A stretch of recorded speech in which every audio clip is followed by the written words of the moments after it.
Boa tarde. Eu acho que estou meio rouco, mas vai sair tudo direitinho. Prazer voltar a essa casa, não é? Ela estava falando, fazendo a oração do Pai Nosso no início, e lá estava dizendo assim: Pai, que nós sejamos perdoados na medida que nós perdoamos as outras pessoas, não é? E nós vamos falar exatamente de um tema que eu acho que quase ninguém aqui tem problema: perdão. Será que nós temos dificuldade de perdoar as pessoas? Será que nós conseguimos conviver com as diferenças? Porque todos nós somos diferentes, todos nós. E eu acrescentarei ainda, graças a Deus, porque assim é uma forma de nós aprendermos um com o outro. Vocês sabiam que no tempo de Moisés era permitido perdoar somente 7 vezes os erros das pessoas? Só 7 vezes. Aí quando Jesus veio, ele falava em quê? 70 vezes 7. Mas perdoar 70 vezes 7, segundo o que Jesus nos colocava, não é simplesmente fazer uma conta matemática de multiplicar 70 vezes 7 dá 490 e esse é o meu limite de perdão. Tem uma explicação mais profunda em cima disso. Então, o Chico Xavier, que era um médium maravilhoso, uma pessoa de um espírito bondoso, que praticava assim o perdão, um dia ele recebeu a visita de uma mulher, e essa mulher disse: Chico, quantas vezes eu tenho que perdoar meu marido? O meu marido é bêbado, sempre está bêbado, e vira e mexe ele chega e me bate. Aí Chico falou: minha filha, não viu o que Jesus disse? 70 vezes 7. Ela fez uma pequena conta e diz assim: mas eu estou casado com ele há 20 anos, pelo menos umas 100 vezes por ano eu perdoo ele. 100 vezes 20, 2.000 vezes, então eu não preciso perdoá-lo mais? Você falou 490, eu perdoei 2.000 vezes. Aí Chico recebe nessa hora a orientação do mentor dele, Emmanuel, que pede para que ele diga a essa mulher 70 vezes 7 cada vez que ele cometer um erro. E aí Chico fala isso para ela, e ela diz: Chico, mas assim não é possível, porque você está pedindo que eu o perdoo sempre. Exatamente, minha irmã. Jesus quer que nós perdoemos os pecados das pessoas sempre. Mas é fácil a gente perdoar?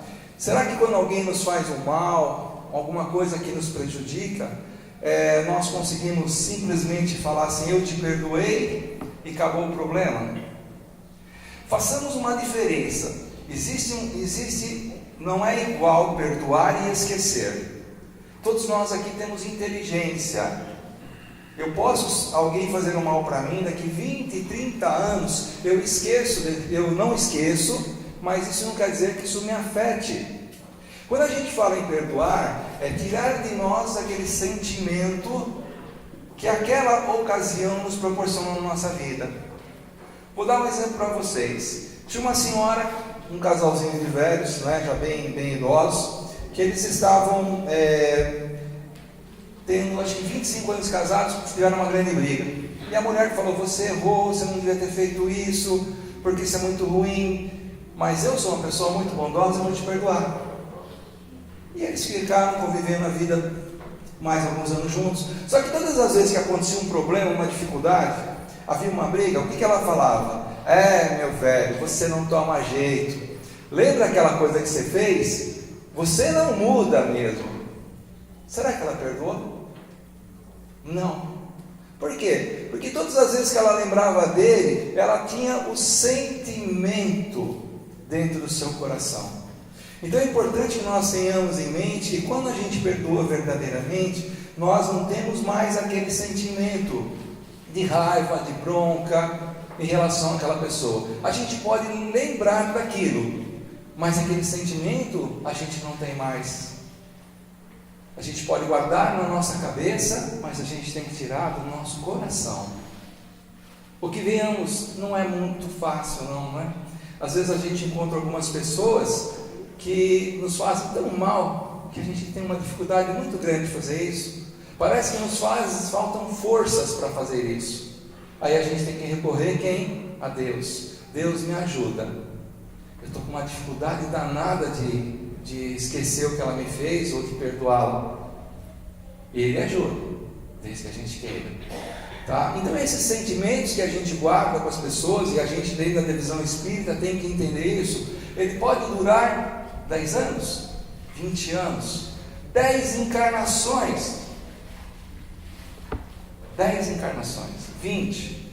Nós podemos arrastar esse sentimento, essa mágoa, esse ressentimento, essa dificuldade de perdoar as pessoas por dezenas de encarnações.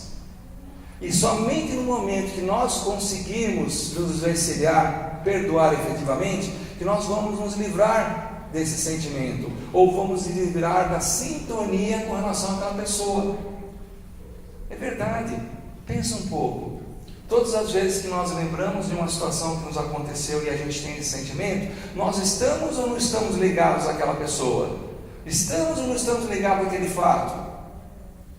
Então todas as vezes que nós sentirmos o que aconteceu, nós estaremos ligados a essa pessoa, tá? Então Chico dizia que na nossa vida nós vamos ser sim, em muitas ocasiões, injustiçados, mas que ele preferia que fosse 1000 vezes ele injustificado, quer dizer, injustiçado, do que ele provocasse uma única injustiça. É como Jesus dizia: o mal ainda é necessário, mas ai daquele que o pratica. Então, se nós deixamos que as pessoas nos ofendam, nós temos a capacidade de definir se as pessoas vão nos ofender ou nos magoar. A responsabilidade maior é nossa. Nós que damos o direito a elas de nos prejudicarem, e nós que nos damos o direito de nós nos sentirmos magoados. A mágoa acontece dentro para fora. Se eu não permito que a pessoa me chateie e me magoa, eu estou em paz. Se eu cometo um erro para uma pessoa, eu chego para ela e falo assim, de coração, me desculpa, olha, eu não queria ter errado, mas eu errei. Você pode ter duas alternativas. Você dizer para mim assim: não, tudo bem, isso acontece, eu acredito que você não fez de má vontade, não fez com dolo. Ou eu posso virar para essa pessoa e dizer assim para ela: eu nunca vou te perdoar, você for maldoso. Eu, de consciência tranquila, que pedi honestamente o perdão, vou embora. Com quem fica o problema? Comigo que perdi desculpa, ou aquela pessoa que não concedeu o perdão? Fica com a pessoa que não concedeu o perdão. Então muitas pessoas erram mesmo, todos nós erramos. A gente tem uma facilidade para ver o erro do outro e não consegue enxergar o nosso. Jesus dizia: por que você olha o cisco no olho do teu irmão e não consegue ver a trave no seu? Nós vamos decepcionar as pessoas ainda muito, como as pessoas também nos decepcionam. Nós somos falíveis, nós cometemos erros, nós deixamos a desejar. E aí é onde surge a necessidade do perdão mútuo, para que as pessoas possam viver bem, possam conviver bem. Todo sentimento ruim armazenado dentro de nós, mágoas, ressentimentos, isso nos fazem mal inclusive fisicamente. A ciência hoje já explica que a maior parte das doenças tem origem emocional. E a maior parte dessas doenças emocionais são atreladas à falta de perdão. A incapacidade de nós, seres humanos, de se dar bem com os outros e entender o limite de cada um. Então, quando a gente fala de cura, a cura física começa com a cura emocional, espiritual. Como é que eu posso estar bem fisicamente se eu sou uma pessoa que vivo brigando, que eu vivo discutindo, que eu fico achando defeitos em todo mundo, que eu não consigo ter uma relação de amor, de carinho, de honestidade, de caridade? Você acha que nós vamos viver bem fisicamente agindo dessa forma? Peguem as pessoas amarguradas e tristes, cheias de decepções na vida, que guardam dentro do seu coração esses sentimentos. Me aponta uma que não tem um problema de saúde sério. Me aponta uma. Então o perdão, sim, ele é curador. Conta-se uma história de um médico psicólogo espírita, que um dia ele recebeu uma mulher. A mulher entrou no consultório toda descabelada, toda nervosa, falou: doutor, eu não estou bem, Ele tirou a pressão dela, a pressão alta. Mediu a glicose dela extremamente elevada. Ela estava hipertensa. E aí o médico psicólogo, espírita, perguntou para ela: você está com algum problema em casa? Tenho sim, doutor. O meu marido me trocou por uma mulher da idade dos nossos filhos. E eu quero que ele se dê mal. Eu não aceito que ele seja feliz e eu aqui na pior. Eu vim aqui porque o senhor tem que me ajudar. O senhor tem que me dar remédio. O médico pensou bem, tentando conversar com ela, falou assim: mas minha senhora, você tem que tirar essa mágoa, esse ressentimento. Eu sei que é uma coisa recente, mas você precisa tirar isso de dentro do seu coração, senão você não vai ficar bem. Doutor, eu quero remédio. Aí o doutor deu remédio para ela. Passados-se 3 meses, essa mulher voltou, mais fisicamente debilitada ainda. Falou: doutor, eu vim dizer que seus remédios são uma porcaria, que esses remédios não estão resolvendo nada. Mas você perdoou seu marido? Eu não vou perdoar meu marido. Eu quero mais remédios mais fortes, doutor. Eu não saio daqui se eu não der remédio mais forte. Eu preciso de calmante, eu preciso disso, preciso daquilo. O médico falou: olha, enquanto você não perdoar seu marido, você não vai ter paz no coração. Você vai estar fisicamente doente. Mas dobrou os remédios. 3 meses ela não voltou, 6 meses ela aparece. Toda penteadinha, pintada, linda. Mediu pressão? Excelente. Mediu glicose dela? Certinho. E quando o médico começou a conversar com ela, ela disse: doutor, os seus remédios são muito bons. Fizeram um efeito danado. O médico quis rir e perguntou: mas minha filha, cadê o seu ex-marido? Doutor, ele continua vivendo com aquela moça, mas que ele seja muito feliz. Eu já até arrumei um namorado, não tenho mais tempo de ficar preocupado com ele. O que ela fez? Ela perdoou o marido. No fundo ela perdoou, começou a viver a vida dela. Ela cortou o vínculo emocional de equilíbrio, de relação, de sintonia que ela tinha com o ex-marido dela. Começou a viver a vida, pensar nela, na felicidade, que ela merecia ser feliz. O que aconteceu com ela? Fisicamente ela ficou boa. Então sim, o perdão é terapêutico. Chico nos dizia isso. Em uma recente pesquisa detectou que a maioria das pessoas que vão para consultórios de psicólogos e psiquiatras são pessoas com problemas de perdão. E nós podemos ter 3 dificuldades em perdoar: a nós mesmos, aos outros e a Deus. A Deus também. Quando nós falamos de falta de perdão em relação a nós, isso chama-se culpa. Eu me sinto culpado porque eu não sou aquela pessoa que eu gostaria de ser. Eu me sinto culpado porque eu não alcancei os objetivos que eu queria na minha vida. Eu me sinto culpado porque eu tive um erro. Isso é falta de perdão para nós. Ora, se você fez tudo o que você achava naquele momento que era certo, se você fez a coisa moralmente correta, e você não alcançou objetivos, por que se culpar? Mas nós fazemos isso. Nós fazemos isso. Aí vem depressão, vem insônia, tem uma série de coisas que vão nos irritando, nos tirando do sério. Por quê? Porque a gente não consegue admitir que somos falhos, que nós temos defeitos, e vamos ainda por muito tempo ter. Então a gente se culpa por aquilo que a gente não consegue se realizar. Então nós literalmente nos prejudicamos. Nós no fundo, quando estamos com culpa, nós estamos dizendo assim: minha vida é uma droga, porque eu mereço mesmo. Eu sou um tolo. Eu não devia fazer o que eu fiz. Eu não vou crescer mesmo. Sou uma topeira. Quantas vezes nós já ouvimos as pessoas falarem nisso? Não estão satisfeitos com o que são e se culpam.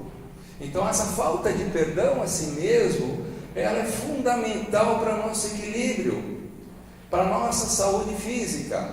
Agora, se eu penso dessa forma comigo, será que eu vou ter dificuldade de perdoar o outro? Se eu não me perdoo, será que eu não vou ter dificuldade de perdoar o outro também? Com certeza. Nós não podemos dar ao outro aquilo que a gente não tem dentro de nós mesmos. Então eu só posso perdoar os outros na medida que eu me compreendo, aceito as minhas limitações para poder aceitar as limitações do outro e perdoar dessa forma o outro. Jesus, quando ele veio aqui no nosso mundo, ele resumiu todos os mandamentos em 2. Vocês lembram?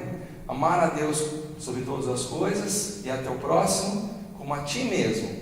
Por que ele colocou dessa forma? Porque como eu posso amar a Deus que eu não vejo, se eu não amo o meu irmão que eu vejo? E como é que eu posso amar meu irmão que eu vejo se eu não me amo? Porque eu não posso amar alguém se eu não tenho amor dentro de mim. Não tem lógica, não tem sentido. Como é que eu vou tirar dentro de mim uma coisa que eu não tenho para dar para o outro? Por isso que ele fala que nós temos que nos perdoar, temos que nos amar. E o auto-perdão é uma forma de auto-amor. Tudo bem, a gente não está satisfeito ainda com o que nós somos, aquilo que nós alcançamos, mas a gente tem que ter compreensão que nós estamos dessa forma, é um momento, e que as próprias experiências negativas que nós encontramos na nossa vida, entre elas os nossos erros, elas devem servir de suporte para a nossa evolução, para o nosso conhecimento, para o nosso aprendizado. Ninguém aqui pode dizer que não tem nada que aprender. Todos nós precisamos aprender, mas ninguém aqui não pode dizer que não tem nada para ensinar, porque nós temos coisas bonitas dentro de nós, e isso a gente precisa valorizar, tá? Então, quando nós pensamos nas outras pessoas e nós não exercemos o perdão às outras pessoas, nós estamos falando que a gente tem em relação a elas os ressentimentos, mágoas. Então, a culpa quando é a falta de perdão para nós. Em relação às outras pessoas, chama-se ressentimento, mágoa. Então eu estou ressentido com uma pessoa que me fez uma coisa que eu não gostei. Eu estou magoado com uma pessoa que agiu de uma forma que eu não gostaria. Isso é falta de perdão. Eu perdoei ela, mas eu estou um pouquinho ressentido, né? Não dá para aguentar uma situação dessa. Não existe meio termo. Ou a gente perdoa verdadeiramente e tira esses ressentimentos, essas mágoas, ou nós estamos fingindo perdão. Aí nós vamos ficar com o exemplo daquela senhora casada há muitos anos, que dizia que tinha perdoado o marido. Todas as vezes que nós lembrarmos daquela pessoa, nós vamos lembrar do quê? Qual o sentimento que nós vamos ter? Aquele sentimento de ressentimento, de mágoa, porque a gente não tirou de dentro do nosso coração isso. Façam um teste, lembram de uma pessoa, e todos nós temos isso, que em um determinado momento da nossa vida agiu de uma forma que nós não gostamos, e aquilo nos chateou, nos magoou. Pensa na cena, no fato, analisem quais os sentimentos que a gente sente em relação àquilo, o que nos vem à mente. Se vier mágoa e ressentimento, o perdão não existe ali, e a gente precisa trabalhar isso. E quando se trata de falta de perdão a Deus, será que Deus precisa do nosso perdão? Será que Deus faz alguma coisa de errado na nossa vida? Às vezes a gente passa por momentos difíceis, por dificuldades, e a gente tem uma tendência a culpar Deus. Deus, eu não mereço isso. Deus, eu não tinha que passar por isso. Eu sou uma pessoa tão boa, Deus, tão agradável. Sou uma pessoa tão fácil de lidar. Como diz um amigo nosso forte, eu sou maravilhoso, basta você concordar com tudo que eu queira. Eu sou tranquilo, pode ficar tranquilo que vocês vão ser ótimos comigo. Quantos de nós pensam nisso? Mas Deus, no seu infinito amor, e Deus é pleno de amor. Tem uma música que diz assim, de Padre Fábio de Mello, que Deus só tem uma coisa que Ele não consegue realizar, que é deixar de nos amar. Porque se Ele nos deixa de amar, Ele foge da sua essência, que é uma essência de amor. Então Deus, dentro desse amor inteiro, Ele só quer o nosso bem. Então eu tenho que acreditar que Deus é justo, e que tudo que acontece, que passamos na nossa vida, tem um sentido. um sentido de aprendizado, um sentido de evolução, um sentido de amor que Deus está nos chamando. Acorda, Nestor, você está agindo errado. Você não deve pontuar sobre tais coisas. Então, quando eu não consigo entender isso, essa relação com Deus, e nós não estamos vivendo uma coisa que se chama resignação. Resignação é a capacidade de se colocar nas mãos de Deus e acreditar que Ele está fazendo o melhor para nós. Então, falta de perdão para nós, sentimento de culpa. Falta de perdão em relação aos outros, ressentimento. Falta de entender e não perdoar a Deus, chama-se resignação. Ficou claro isso? Então, conta-se uma história, isso aconteceu na Idade Média, século XV, que tinha um casal, eles tiveram um filho muitos anos depois de casado. E quando esses meninos estavam com 17, 18 anos, o pai, que era agricultor, saiu para uma cidade próxima para vender a sua colheita. E a mãe ficou ali com os dois filhos. E eles, quando naquela época não tinha telefone celular, né? Ninguém podia localizar ninguém, assim, não dava fazer o que a gente faz hoje. Esse senhor, ele ia ficar uns 15 dias fora, e no primeiro final de semana, essa senhora, né, permitiu que os filhos fossem numa festa, numa cidade vizinha. Jovens, 17, 18 anos, eles foram, e quando eles estavam voltando, estava chovendo muito, e eles andavam de carroça, essa carroça caiu num precipício, e os dois morreram. A mãe, quando soube da notícia, ficou totalmente transtornada, chateada, e ela falava assim: eu perdi meus dois filhos, o meu marido é cardíaco, se ele souber da notícia, eu vou perder meu marido, eu vou ficar sozinho.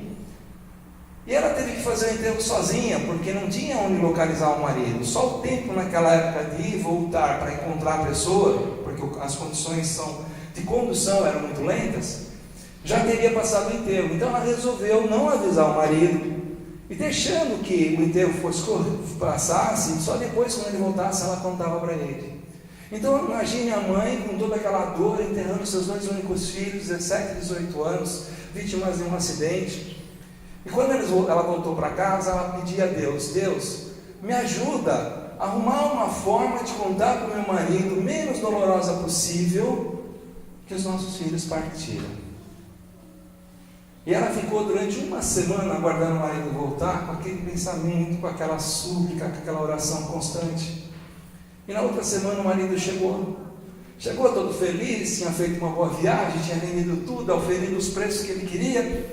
E a primeira coisa que ele entrou em casa e falou: cadê os nossos filhos? Ela desconversou, mudou de assunto, tocou no assunto da viagem, falou de algumas coisas da comunidade.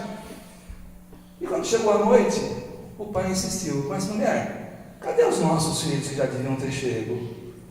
Ah, meu bem, eu preciso te contar uma história, eu queria ouvir a sua opinião. Pois não, mulher. Sabe, um belo dia, um homem me deu 2 diamantes e pediu para que eu cuidasse desses diamantes. Então ele falou: você vai zelar por esses diamantes todo dia, você vai limpá-los, você vai protegê-los, você vai guardá-los. E quando você der ele fora, ele veio pedir os diamantes de volta. E eu não quis entregar o diamante para ele. Nessa hora o marido dela falou: mas você é uma pessoa honesta, sempre foi uma boa mulher, você tem que entregar os diamantes para ele. Por quê? Porque os diamantes não são seus, os diamantes são dele. Aí ela veio na resposta do marido, sentou-se à frente dele, deu as 2 mãos e lhe disse: meu marido, esses diamantes são os nossos filhos, que Deus deixou para nós um dia, e a semana passada ele veio buscar. Desculpa, eu já contei essa história um monte de vezes, mas todas as vezes eu fico emocionado. Conta-se que ele sofreu como todos os pais sofriam, mas que não infartou, porque pelas colocações da mãe, ele entendeu que Deus tinha levado aquilo que não era deles, que estava emprestado. E aí eles puderam ter resignação e não culpar Deus por aquilo que tinha acontecido. Quantos de nós, em perdas menores, culpamos a Deus? Às vezes na perda de um emprego, numa traição, tantas coisas que acontecem na nossa vida, e a gente prefere culpar Deus. Quantas vezes?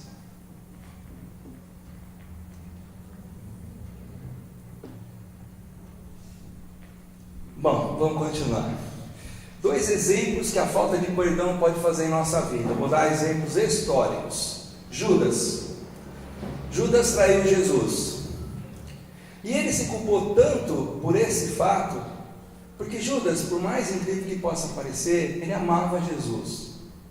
Só que ele achava que o reino de Jesus estava em tomar o poder de Roma, e que ele iria ser um dos braços direitos de Jesus num novo comando. Quando ele vendeu Jesus por 30 moedas, que não eram nada em termos de dinheiro, mesmo naquela época, ele não estava achando que Jesus ia ser morto. Ele acreditava que Jesus ia se revelar, ia mostrar o seu poder, a sua glória, porque Jesus não tinha entendido nada do que Jesus tinha pregado para eles em 3 anos. E aí, quando ele vê que isso levou à crucificação, o que faz com ele? Ele se suicida. Ele se culpou. Então ele acaba se suicidando. Outro exemplo, Pilatos, mesma época. Pilatos tinha o poder de soltar Jesus. Ele poderia ter soltado Jesus, mas não quis. Ficou com medo daqueles que estavam do lado dele. Aí que gesto que ele faz? Ele lava as minhas mãos. Quem condenou não fui eu. Foi o povo que escolheu Barrabás. Não. Foi Pilatos que permitiu que o povo escolhesse Barrabás. Conta-se a história que logo depois desse fato, alguns meses depois, Pilatos ele foi removido para uma outra localidade sem poder menor. E que todos os dias, várias vezes ao dia, ele lavava suas mãos, porque ele tinha a nítida impressão que ele tinha sangue nas suas mãos. Alguns anos depois ele volta para Roma totalmente sem poder, não mandava mais nada. E aqueles que eram fiel quando ele estava no poder, nem sequer olharam para ele. E aí o que ele faz da vida dele? Se suicida. Sentimentos de culpa. 3 exemplos de que o verdadeiro perdão pode nos proporcionar. Saulo de Tarso, vocês conhecem a história de Saulo de Tarso? Que depois nós conhecemos como Paulo de Tarso, aquele que caiu do cavalo, literalmente caiu do cavalo no deserto. Paulo de Tarso era uma pessoa honesta, ele acreditava nas leis mosaicas. No momento que ele descobre que ele estava errado, porque ele ali no deserto, ele escuta uma voz, a voz do Cristo, que lhe diz: Saulo, Saulo, por que você me persegue? E ele diz: mas quem és tu a quem eu persigo? E Jesus lhe diria: eu sou Jesus o Nazareno. E ele se convence que ele estava errado. Então ele se auto-perdoa pelo erro e se torna o maior apóstolo divulgador do cristianismo no início desse grande legado. É ele que sai às cidades próximas, andando quilômetros e quilômetros a pé, andando, e que vai reconfortar as cidades. Coríntios, Tessalonicenses, Efésios, Hebreus, Romanos, com uma força interior gigantesca. Porque ele estava bem, ele estava em paz, ele estava ligado a Deus. Esqueci de dizer para vocês, quando a gente não tem paz, nós não estamos com Deus no coração, porque Deus habita em qualquer lugar e sempre nos traz a paz. Então, quando a gente está vivendo momentos de tormentos, de dificuldades, se a gente permitir que Deus entre na nossa vida, a paz surge e as turbulências se saem. Segundo exemplo, Pedro, apóstolo Pedro, negou Jesus 3 vezes. Jesus confiava em Pedro. Tanto é que diz: tu és Pedro, tu és pedra, e sobre a tua descendência nós vamos criar uma grande igreja. E ele foi o primeiro apóstolo que coordenou todos os outros apóstolos após a morte de Jesus. Agora, se Pedro tivesse ficado lastimado, eu errei, não devia ter feito isso, será que ele iria cumprir o desígnio que lhe era devido? Se ele continuasse estando lá dentro, aquele sentimento de culpa, de remorso pela atitude que ele fez, será que ele seria capaz de fazer tudo isso que ele fez em prol do cristianismo? Não teria feito. E terceiro exemplo, meu tempo já está indo embora, Maria Madalena. Maria Madalena, ela cometeu muitos erros na vida dela, como todos nós cometemos. Quando ela encontrou verdadeiramente Jesus, ela falou: eu estou errada, mas eu tenho que mudar, eu posso mudar. O que aconteceu com ela? Ela foi trabalhar os últimos anos da vida dela no leprosário. Morreu lá no leprosário.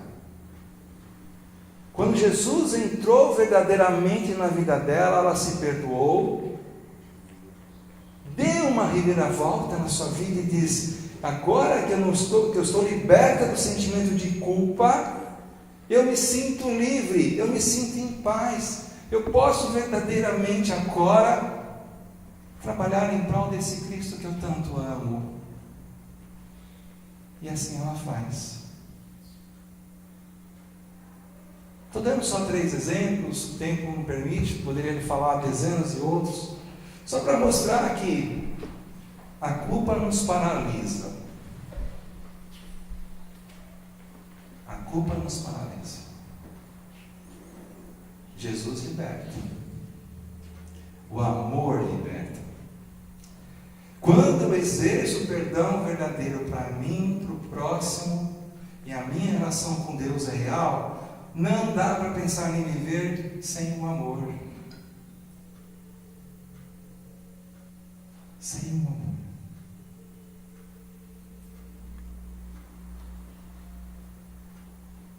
Por isso, ao terminar, o meu desejo é dizer a vocês: vale a pena se perdoar.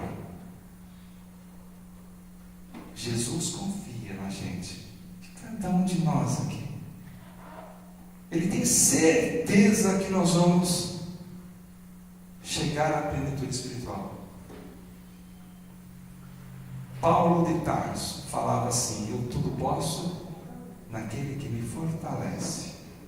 Se nós deixarmos Jesus ser o nosso alimento, a nossa fortificação, nós não teremos limites na arte do amor.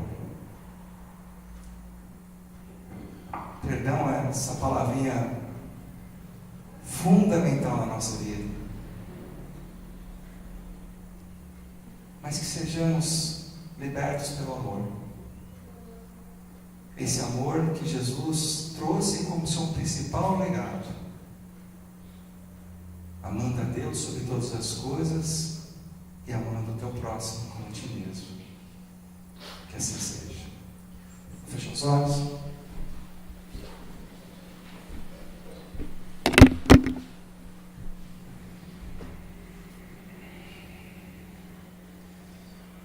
Meu Pai querido, que eu tenha a capacidade de entregar todos os momentos da minha vida em Suas mãos, com um profundo sentimento de resignação. Eu quero acreditar que tudo está sempre no Seu controle, meu Pai de amor. Gratidão, meu Deus, porque quando eu consigo ser grato a Ti por todas as coisas que me acontecem, eu percebo a enorme diferença que existe entre nós e o quanto eu preciso de Você ainda. Gratidão, Deus, por olhar para cada um de nós de forma especial, conhecendo nossos nomes, nossas inseguranças, nossos temores mais íntimos, mas nos amando plenamente. Gratidão, meu Deus. Gratidão. Gratidão por ser seu filho. Gratidão por acreditar em nós. Que assim seja.